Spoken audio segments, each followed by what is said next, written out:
Welcome, everybody. My name's Kathy Harris, and thank you all so much for joining us today at Leading It with Humanity for today's session, which is, as you know, on resilience, stress tolerance, and flexibility. I think something that we all are desperately in need of in this current situation that we find ourselves. And always fabulous, Sue, to have you with us. Sue Schroeder is our facilitator today. Most of you know Sue well, but for those of you who don't, she is an internationally accredited professional and consciousness coach. Sue is a highly energetic person, and she is absolutely passionate about equipping people, both individuals and leadership teams, to deal with, positively deal with their dynamic circumstances and their resultant stress. So I think a highly topical topic for today. So Sue, over to you. Thank you, Kath. I just want to share a little screen. So Nix, you know what you need to see. If you can just help me along the way, just to make sure that you're just seeing the PowerPoint presentation. I have this picture here because I just felt that what a great opportunity for us as a community to just take some time to pause, actually. Something that we don't do often in the midst of the rush, in the midst of all of the uncertainty and the challenges that we do face on a daily basis. So put down your pens. Give yourself the gift of this time that we have together. And I want you to just, literally, we're going to do this for a minute. I want you to envisage that you actually are looking at that incredibly beautiful ocean that I've put up for you to enjoy. And just to take that beautiful, deep, delicious breath that we often forget in the midst of all the challenges. And you might want to just acknowledge some of the emotions that you're feeling at the moment. Perhaps it's been a particularly hard morning for you so up to this point. Perhaps you're feeling a little bit of frustration or overwhelm. Maybe it's joy. Not too sure. But whatever that emotion is, I want you to just allow yourself an opportunity to just feel what you're feeling. And perhaps there's a little bit of noise and clutter going on in your mind. And if that is so, just acknowledge whatever those thoughts are.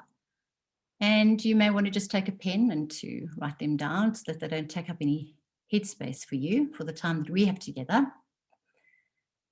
And perhaps there's some little physical ailments that are also showing up for you. Perhaps you've just really been struggling with a stiff neck or shoulders that are uncomfortable, or perhaps a little bit of nausea. Whatever that is, just acknowledge what is going on for you in this moment and breathe. And I'll give you a couple of moments to do that.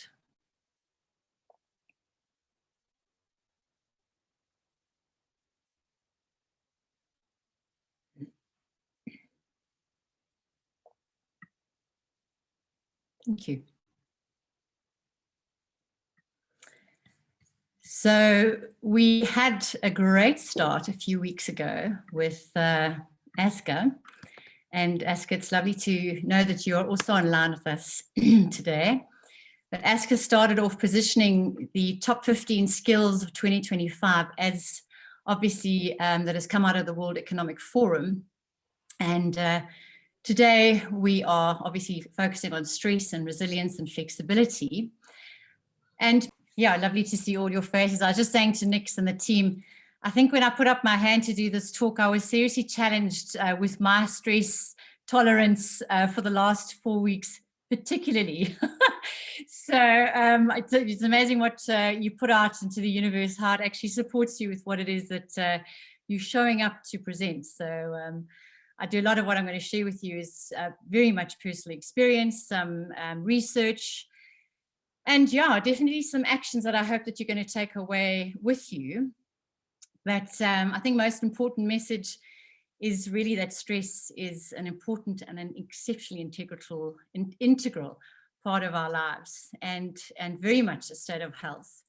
And it's really no wonder that there is just a host of material and information on the topic. So it's interesting that a conservative estimates suggest that 70% of our illnesses are actually caused by stress. And other researchers actually claimed it's as much as 90%, which is massive. So research done by the Centre of Disease Control and the National Institute of Occupational Safety and Health found that around 150 billion pounds, which is 4,000 pounds per annum, is spent each year on stress-related absenteeism or the decreased productivity, and that around 43% of all adults actually suffer from noticeable physical and emotional symptoms from burnout. That's massive. That is massive. So it's no wonder that it's such a topical issue. They also found that depression, which is only one type of that stress reaction, is predicted to be the leading occupational disease of the 21st century. It's responsible for more days lost than any other single factor that exists today. It's interesting too that I read that most heart attacks happen at 9 o'clock on a Monday morning, where we're all on a Monday morning at 9 o'clock. So yeah, good food for thought. But I want to just highlight some very, very hot off the press, recently released research from Gallup. So Gallup, some of you know, they are well known for their research on employee engagement and well-being. And what they've recently discovered are some of the sort of numbers that I'm highlighting on the screen here, is that worldwide our employee engagement is sitting at around 20%. And the daily negative emotions that are experienced include worry, 43% of that, stress, again, 41 and 43. We've got anger and we've got sadness that's there, costing, they estimate, around $8.1 trillion US dollars in the global economy, which is around 10% of the GDP of lost productivity in an annual basis. Now that is massive. So now if you can think that if 80% of an organization's employees are not engaged at work, what's that doing to the organization's resilience capacity during a crisis? They're going to be at high risk. And it's, you know, leaders are definitely not going to be able to consistently reach those goals because there's really no way for anyone to influence people that are not paying attention, not present in the moment. So that's just some science that I wanted to just share with you that makes it such a topical issue. But stress really, if you think about it, is inevitable. There was really no promise that life would be smooth sailing or a comfortable space that would bring about perfection in every moment. But it's our relationship to stress that it's something that is wrong, that it's something that needs to be avoided or not allowed in our lives, rather than offering an invitation to learn from and to grow. And that is what we refer to as resilience, our ability to be bigger than those often unconscious responses that we have to stress, to be bigger and to own our thoughts and emotions that resonate when we're in that stressful state, and to bounce back, if not bounce forward, I like to think, which Kathy actually covered in her anti-fragility talk. But we bounce forward stronger, more flexible into the future with every single experience that we have. I heard such a beautiful quote the other day by Dr. Justin Levine. He's kind of the founder of Life Alignment Institution. And he says, we grow through what we go through. And I think that's particularly relevant to what I've just shared.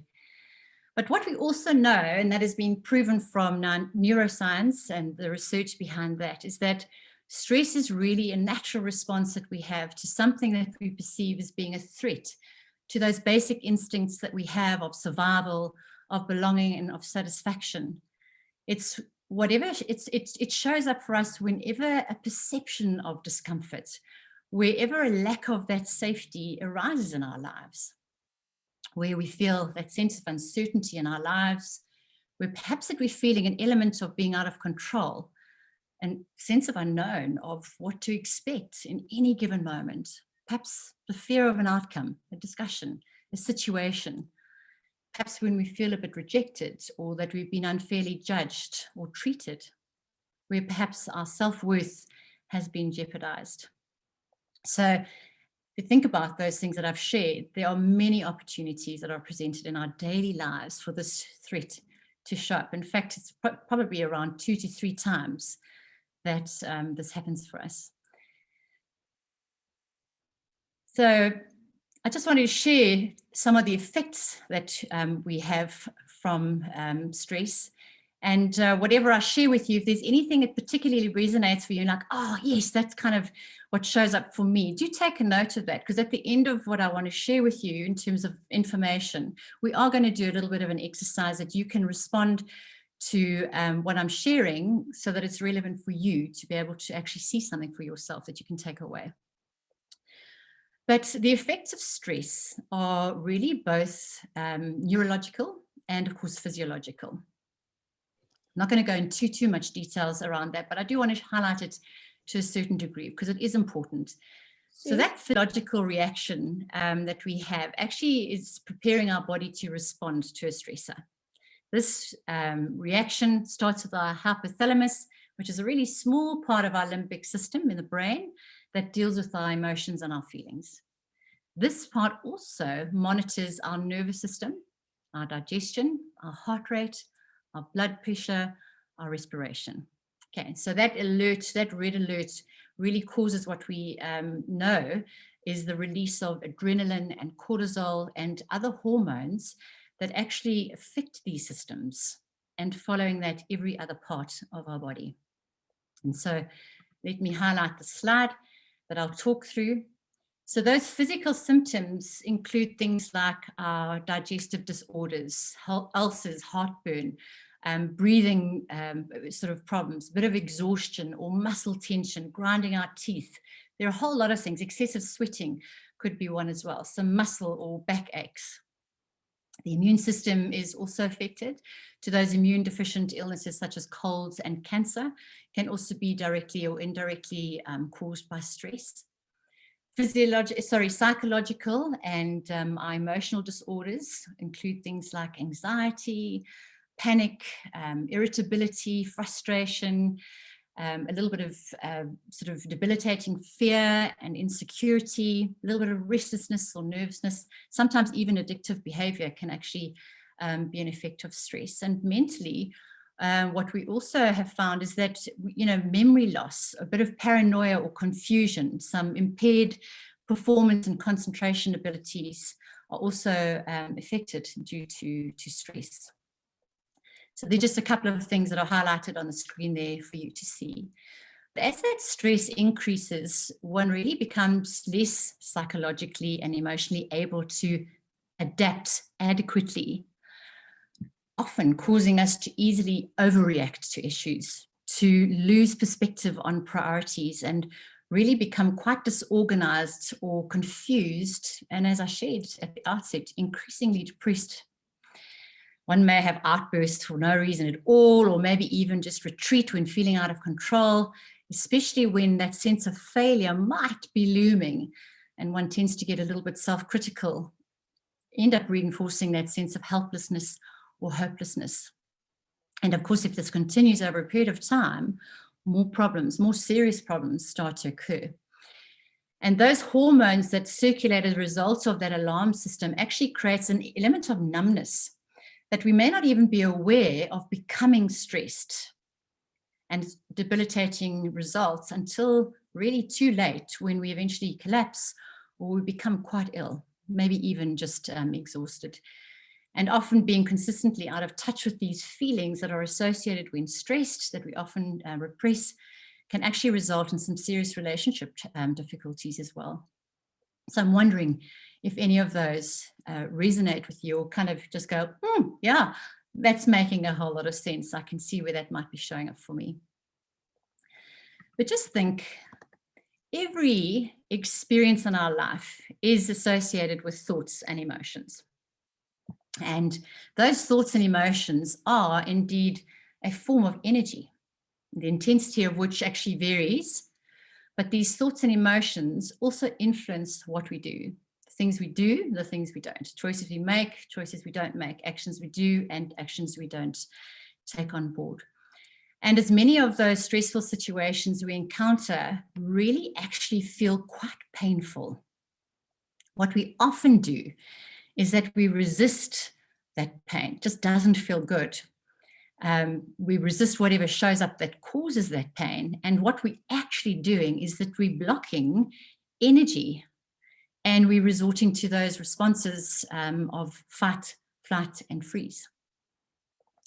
But when that energy that is blocked because of that resistance, what we're also doing is we're actually shutting down our ability to receive, to be open, to learn, to be creative, to be courageous, to think out the box, to be curious enough to ask questions so that we can get a little bit more clarity on the situation. But actually what we do is we end up becoming quite corruptible. And the more we resist those opportunities that these stressful situations or present for us, the more they start to show up in our lives. Those challenging situations, those conversations that keep happening, the same discussion that never seems to have some sort of resolution, or those opportunities that keep challenging and threatening me and my self-worth, and all those internal conversations that so easily start to come up. Those people we try to avoid keep showing up to annoy us over and over and over again. And it's interesting because if we look at the science behind stress often, and that pain that I've just mentioned to you, that pain, and especially psychological pain, is one that we resist most as human beings. We'll do whatever it takes just to not go there. And when we don't find ways to express or to now release that energy that is blocked up because of that resistance, especially when there's an emotional or psychological sort of perspective, that emotion is often seen as repressed rage, associated with that loss of control, that loss of certainty, and is often our most inappropriate or difficult one to express. But if we don't express it in some form, it will start to manifest itself through our physical body. We can't deny it. It's like if you can imagine a tube of toothpaste, yeah? And under pressure, you begin to experience that psychological or emotional stress, but you don't take that lid off. How do we do that? By recognizing what's going on for us, and maybe just taking a step back and seeing what it is that's going on for us and being able to deal with that inner conflict.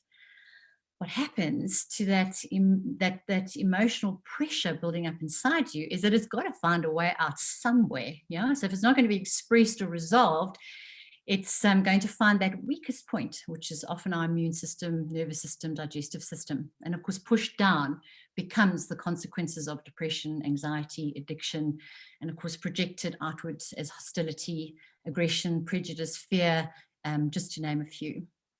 So we've got to learn to deal with it, because few of us really like to think of ourselves as being stressed. We really don't want to believe that we could be so weak that our circumstances are so belittling and we're becoming such a victim to them. So we like to think of stress as what happens to others without realizing how actually susceptible and easily that we may be to stress ourselves. But just think about those responses that I've shared with you, those thoughts and emotions, etc. If you think about it, those responses have to have come from somewhere. We weren't born and the day we were like, you will do this and that and the next thing when that happens. Yeah? So we weren't born with these responses, but they really did manifest over our lifetimes, and that created these connections in our brains that tell us that we're not safe. Yeah, that often keep us trapped, living in a box and reacting to life rather than actually creating life, creating our responses and being quite incorruptible and courageous in what that looks like.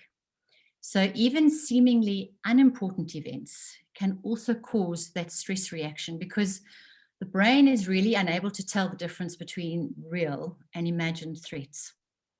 So when you focus when you focus on your fear about what might happen, it actually plays as much havoc with your hormones and your chemical balance as when you may actually be confronted with a dangerous situation. So it's just the anticipation of that fear that also causes exactly the same response, whether it's true or not.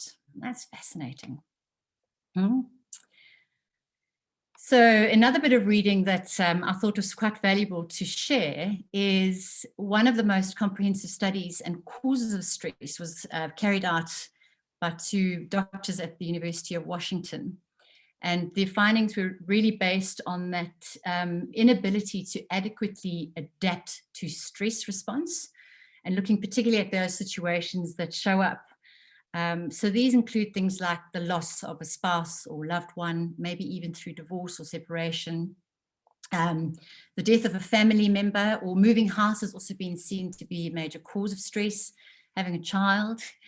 Financial difficulties is a massive one, and I do believe that many of us have struggled with that over a period of the last year particularly, or the uncertainty or the perception of that loss. Illness is a massive one, particularly of people that are close to you.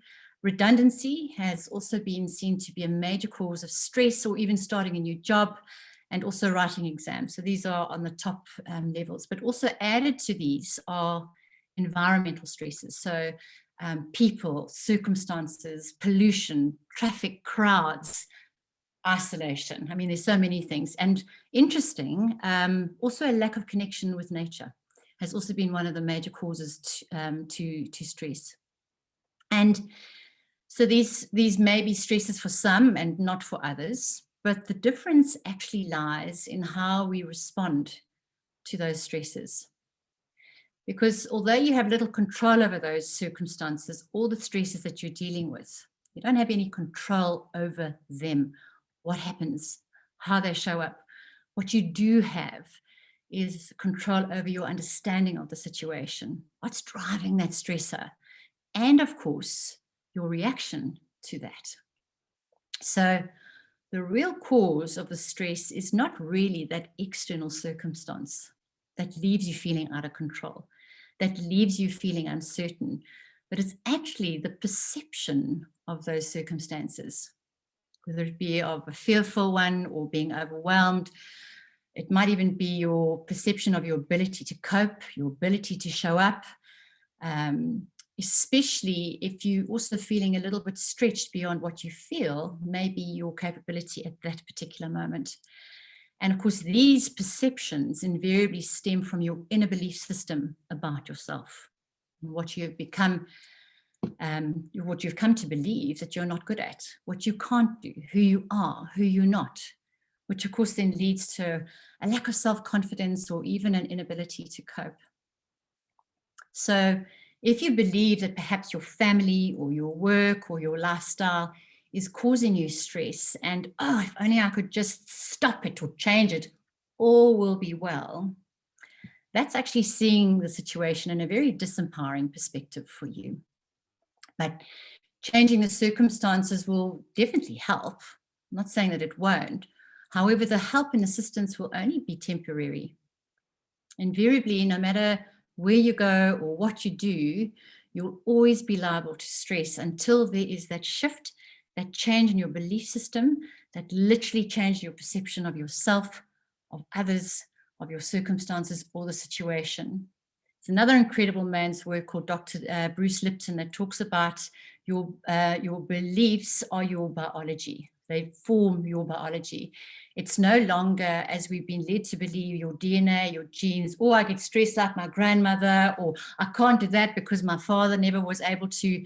It's not that at all. It's those beliefs are absolutely massive in how they actually impact our biology. Very, very interesting work as well.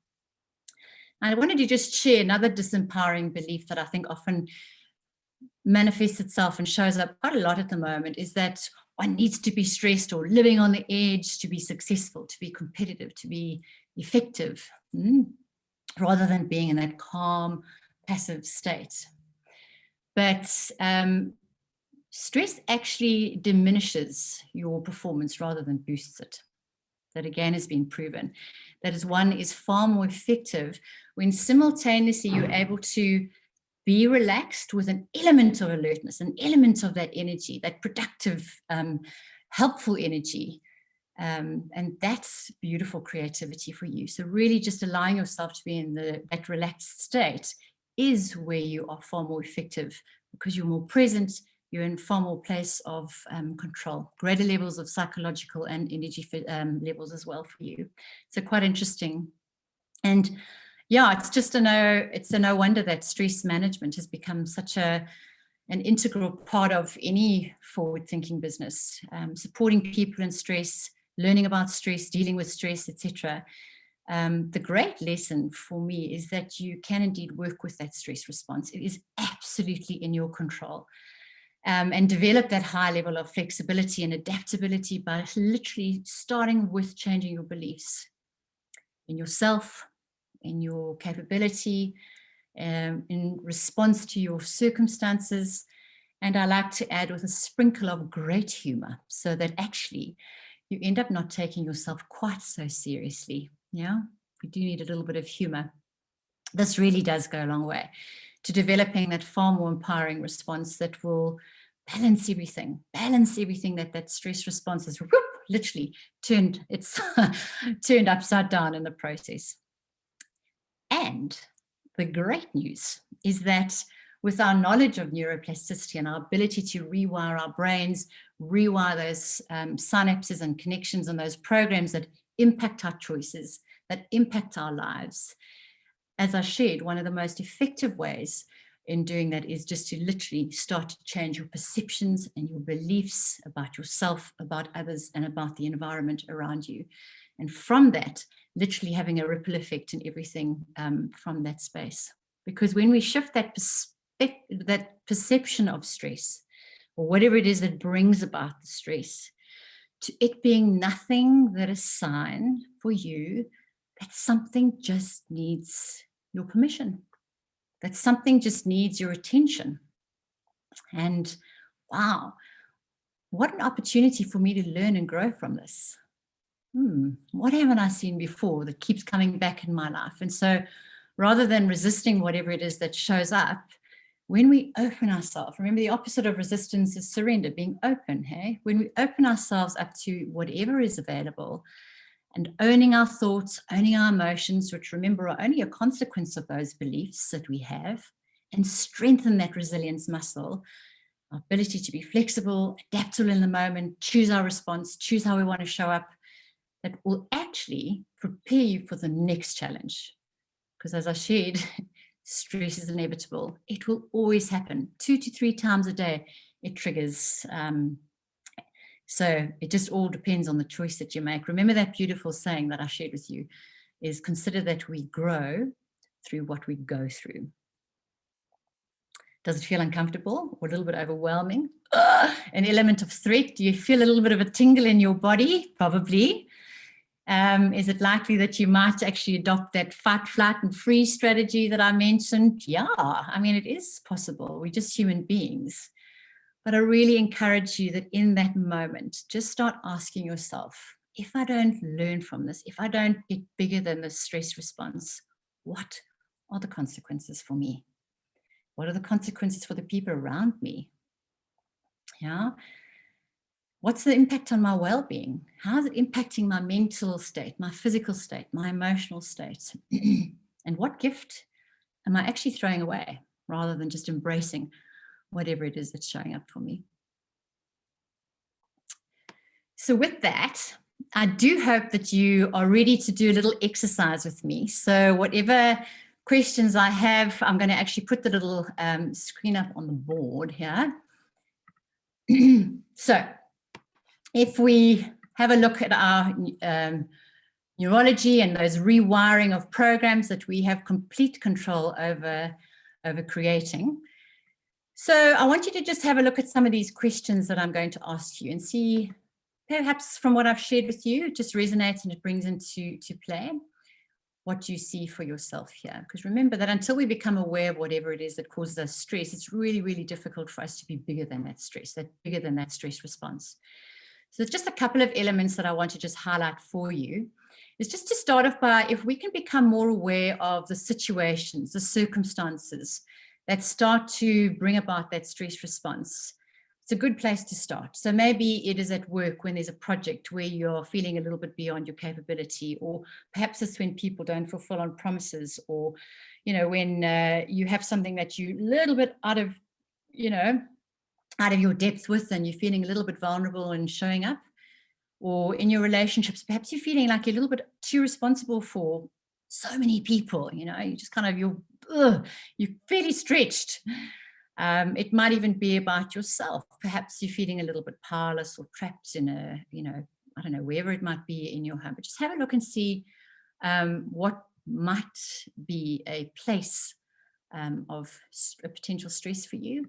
And a good sort of thing to be able to recognize that is just what signs can you start to identify for yourself. So as I shared with you, all of those stress responses are associated to different thoughts and different emotions, different physical sensations, or even behaviors. So if you can start becoming a little bit more aware of perhaps when you feel that sense of irritability, perhaps when you are in that meeting with a particular person or feeling a little bit challenged, it's a good opportunity for you to actually have a work on being bigger than that stress response. And perhaps, you know, physically you can start to become a little bit more aware of what are those physical sensations. So maybe your face starts to burn or your hands start to tingle, or you really feel that tightness in your neck and you just can't understand where it's coming from. And perhaps from a behavioral perspective, you might tend to feel like you get a bit forgetful, yeah, or lose focus, or perhaps even overreact a little bit. And have a look to see if there's any particular belief that is showing up for you, that is sitting behind whatever it is that you're interpreting and that is influencing your response to that particular stressor. So I wonder what that might be for you. See if anything shows up for you. So what are you believing to be the truth that is not so? It's just a truth that you've been led to believe because of certain experiences throughout your life. Not making it wrong, just seeing what you need to see. And I have a couple of examples that that come up quite frequently, and I thought maybe that would help as well. Perhaps a stressful moment would be feeling a little bit uncertain of an outcome. I think especially in the light of we're talking about uncertainty. So perhaps that's that project or that discussion, you know, where there's so many unknown variables that you're feeling a little bit overwhelmed. So look at that feeling, maybe a little bit of anxiety or that sense of overwhelm. I mentioned that stiff neck. And what happens is that fear that you might be experiencing ends up making you want to go micromanage, you know, a little like control, taking on all responsibility, maybe not delegating. Yeah. What is that response? Because actually underneath there's a belief that actually fear is not an option for you, or that I can't trust others, or there's just never enough time, or I don't have the right skills. So just see if anything there resonates for you. Or, you know, feedback is something that often we feel quite vulnerable about. You know, we have this negative perception, this negative belief that feedback is going to be negative. It's going to be reiterating what I'm not good at, or feeling that sense of rejection. It's just a belief that's there, maybe because of past experiences, but it doesn't always have to be so. So we avoid feedback. We don't proactively ask for it, or maybe, you know, withholding interactions with people we think might be more senior, more experienced, more knowledgeable. So we shut ourselves down because we're feeling a little bit overwhelmed, feeling like we're not good enough. Yeah, that belief that starts to show up. Okay, maybe even resisting every opportunity for us to even engage with them. Okay.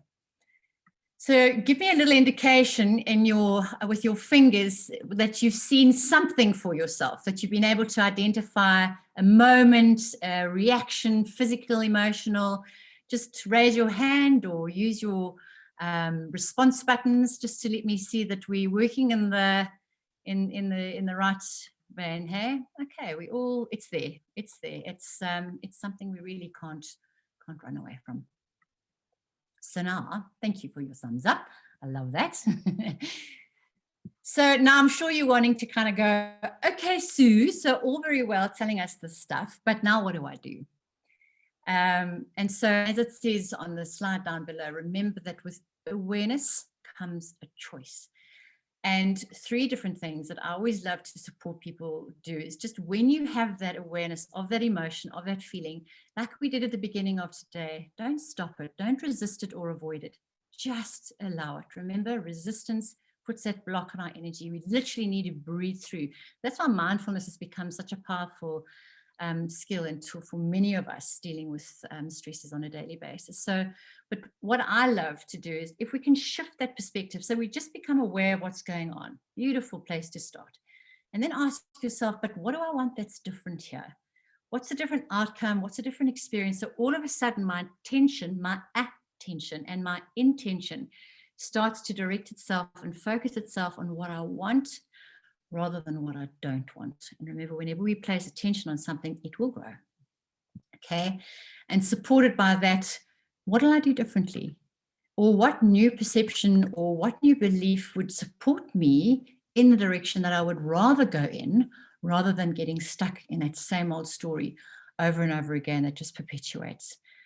You know, so for example, if there's that uncertainty, what is the new perspective? You know, what about trusting others, collaborating more, asking more questions? You know, what if I shifted that perception of uncertainty actually presents great gifts, or actually it's okay not to know, yeah? And start then creating more opportunities to engage, to ask more questions for a little bit of clarity. Or perhaps putting yourself out, because now all of a sudden you shift that perspective of I welcome feedback as an opportunity for me to grow. So you now proactively ask for that feedback. You don't wait for it and let that overwhelm take control of you. Or when you're in that moment where you're speaking with those very knowledgeable or senior people, what's the different experience you want? Well, different experiences. I want to show up. I want to feel that I am worthy. Yeah. And of course, that just focus your attention and direction in a far more empowering rather than a disempowering space. Okay. So interesting. And again, just shifting that perspective has really been proven to have a fundamental impact on our experience. And of course, our emotional, mental, physical, et cetera, responses that I shared with you. And just to wrap up, I think it would be rude of me not to mention that to support this neuroplasticity that I shared with you is so possible, is we've got to have a fertile ground. We've got to have a solid, strong foundation in which to impact whatever it is that's going on. And so this is where things like, you know, are you taking care of your physical body? Are you moving your body so that that pent-up energy might be finding ways of release? Maybe you want to dance, or do flapjacks or flip-flaps or whatever it might be. Move your body. There's a beautiful thing. It says, as your body moves, your brain grooves. Got to keep that body moving, let alone feeding it well and hydrating it well. Sitting with your body posture. If you want to be courageous, let your body actually support you too. Or mentally, you know, are we creating that space mentally for us to be able to be present and purposeful, make those choices, ask those questions to empower versus disempower us? So things like journaling, being mindful, even our words and our language that we start to use has been proven to influence our thoughts and emotions, and of course our actions, etc. So what language am I using? Is it disempowering? Is it empowering?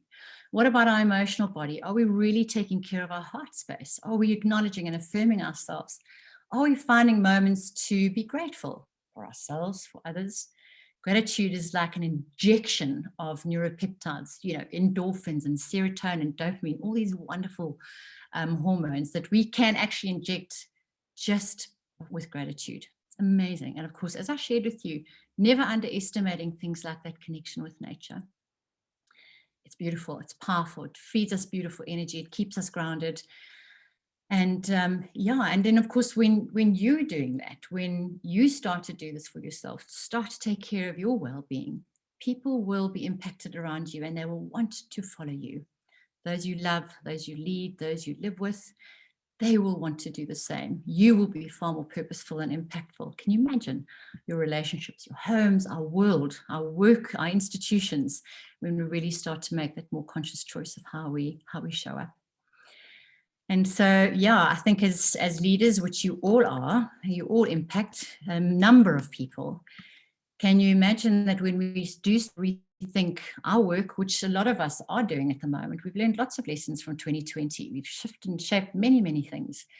But I think one of the most important is that recognition of the influence of employee wellbeing and engagement, our workforce resilience. If we're going to avoid it, if we're going to deny it and not focus our attention on it, we are putting ourselves at risk.